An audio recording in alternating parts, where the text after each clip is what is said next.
भोपाल से बड़ी खबर सामने आई है। प्रदेश कांग्रेस अध्यक्ष जीतू पटवारी किसानों के साथ केंद्रीय कृषि मंत्री शिवराज सिंह चौहान के सरकारी आवास पहुंचे। किसानों की फसल का उचित मूल्य देने की मांग को लेकर पटवारी ने अनाज की बोरी लेकर प्रदर्शन किया, जिससे प्रदेश की सियासत गर्मा गई।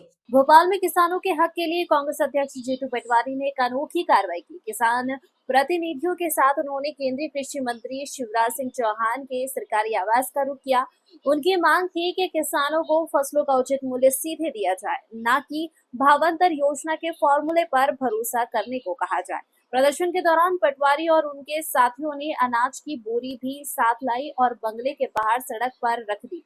पुलिस ने रोकने की कई कोशिशें की, बैरिकेडिंग लगाई और वाहन रोकने की कोशिश की, लेकिन पटवारी ने पैदल आगे बढ़कर विरोध जताया। प्रदर्शनकारियों ने नारेबाजी की और सरकार पर किसानों को ठगने का आरोप लगाया। हालांकि केंद्रीय मंत्री शिवराज सिंह खुद बाहर आए और बातचीत के लिए नेताओं को भीतर बुलाया। दोनों पक्षों के बीच चर्चा हुई, लेकिन प्रदर्शनकारी बाहर बने रहे।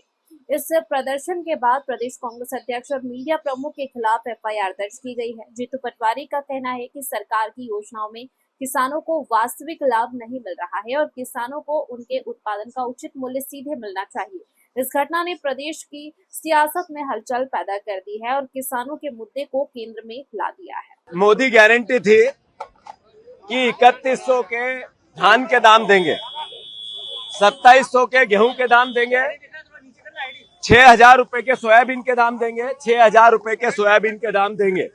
मोदी गारंटी थी। सोयाबीन के 6000 रुपए दाम नहीं दे रहे, अब सोयाबीन का भावांतर दे रहे हैं। हम शिवराज जी जब मुख्यमंत्री थे तब योजना ये वादे थे, मोदी गारंटियां थी। शिवराज जी हमें भावांतर नहीं चाहिए, भाव चाहिए। आप लगातार 2017 में जो भावांतर योजना थी, जब आप मुख्यमंत्री थे, 1 रुपया भी किसानों को 17 के भावांतर का नहीं मिला। उसके बाद न बीमा मिला, न सर्वे हुआ, न मुआवजा मिला। 8 किसानों ने आत्महत्या की है। एक खंडवा में की, दूसरा खंडवा में की, 2 महिदपुर में की, एक तराना में की और 2 किसानों ने और उज्जैन में, जहां मुख्यमंत्री का जिला है, वहां आत्महत्या की।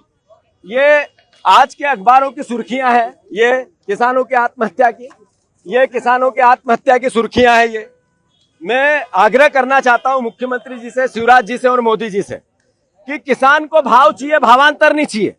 आपने प्याज का आज से 10 साल पहले 8 रुपए किलो का भाव देने की बात कही थी। आज 6 रुपए किलो भाव का किसानों के प्याज का दाम मिल रहा है। इसके लिए दोषी कौन है? पूर्व मुख्यमंत्री शिवराज सिंह चौहान साहब, आदरणीय मोहन यादव जी। हम बार बार आपको कह रहे हैं कि किसानों के हालात खराब है। 20,000 रुपया पर किसान उनके खाते में पर बीघा डालो। आप हर किसान के बीघे के पीछे 20,000 रुपए दो।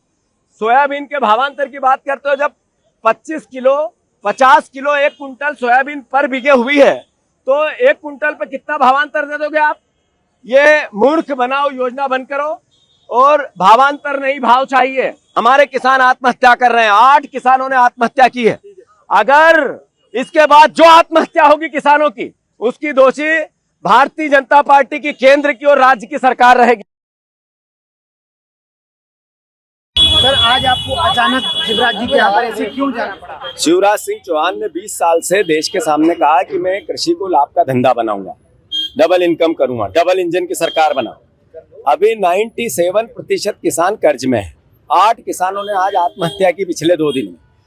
भावांतर योजना एक तरह से आंखों में मिर्ची झोंकना है। 17 में भावांतर योजना थी, उसका एक पैसा नहीं मिला। डंडे पड़ रहे हैं, थप्पड़ पड़ रहे हैं किसानों को यूरिया को लेके। हमारी मांग थी कि आपने मोदी गारंटी दी थी, मोदी गारंटी क्या हुई? 2700 के धान के दाम देने थे, 3100 के गेहूं के दाम देने थे, 6000 की सोयाबीन का देना था। क्या हुआ उसका? 6 रुपए का प्याज बिक रहा है। किसान खून के आंसू रो रहा है। शिवराज जी, आप देश के कृषि मंत्री हो, गर्व है हमारे, पर आप देश के कृषि मंत्री होकर किसान आत्महत्या करे और आप मौन बैठो, ये नहीं सहेंगे। मैं किसान का पुत्र हूँ, किसान का बेटा हूँ। मैंने उनसे कहा अंतिम बूंद तक किसानों की लड़ाई लड़ूंगा। उनसे बात क्या हुई? उन्होंने जवाब क्या दिया? उनको मैंने ये कहा, ये संकल्प पत्र पूरा करो। उनके पास उत्तर नहीं था, एक शब्द भी वो बोल नहीं सके।